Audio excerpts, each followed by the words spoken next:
Hi, it's Mel from Movement and New Fitness Coaching. This week, we've got more cake because it looked like the cake was the most popular one so far for people checking out the videos.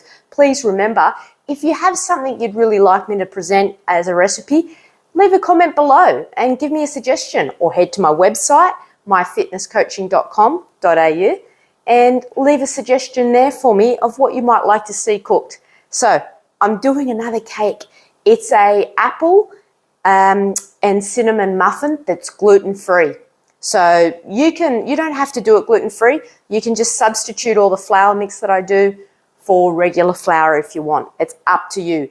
But the things that make it a Junk Food Friday recipe, I've got sugar replacement. We've got date. Now, I get fresh dates and stew up a bunch of them and make a paste, weigh them up, put them in the freezer, so when I make a cake, I just pull out the date. It's a beautiful flavour, but it's also a sweetener. The other thing I've used is natural dark agave.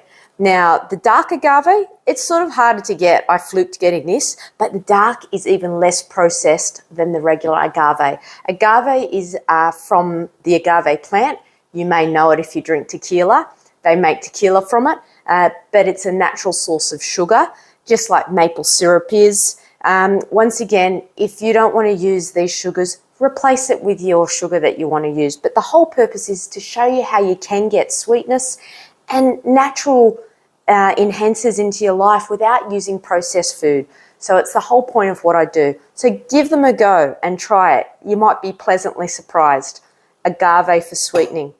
I've got some fats, so I've kept that in. Once again, you can substitute that with coconut oil if you wish. We've got egg with vanilla. We've got the flour mix, which is things like bran flour, coconut flour. It's on the recipe blog. So head to my website and get the recipe off there. All the instructions are in there. These videos are just to give you a guide of what it should look like. So I've grated fresh apple. Beautiful juices in there, so even more sugars from that. Once again, if you want the recipe to be sweeter, get the red apples. There's a Fuji, do amazing cake recipes with Fuji. Things like Red Delicious, they go brown a lot quicker, and they don't also have that sharpness. Fuji apples, they have this amazing sharpness and sweet contrast. So let's get this thing put together. First component is to aerate the dry ingredients simply by mixing it with the whisk.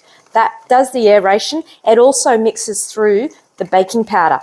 So really simple process to get some aeration, start lightening those flours up. Now with the gluten-free flours, especially coconut flour, when you look at the recipe, you're going to see the low quantity of it. Coconut flour is the stodge and structure to gluten-free recipes. So you only need a small amount of it because it really absorbs and takes all the liquids out of a recipe.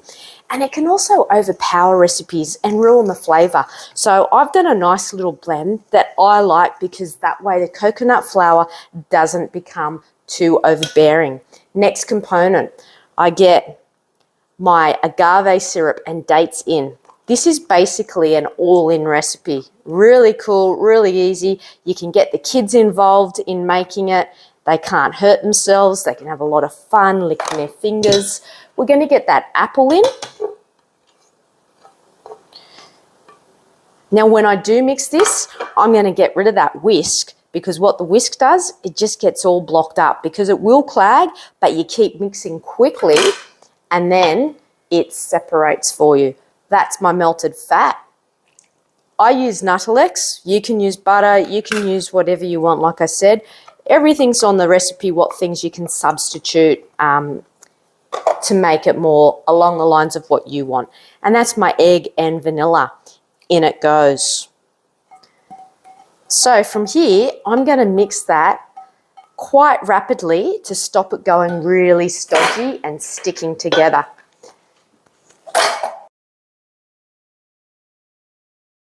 All right, have a look at that. That's how it's going to look. It's quite heavy and stodgy. So what I've done is I've used the spray grease can, greased up my muffin tin. You don't need the muffin papers. Once again, just another impact on the environment. Grease your tin well and they'll come out. So I'm going to now spoon those in to my muffin pan.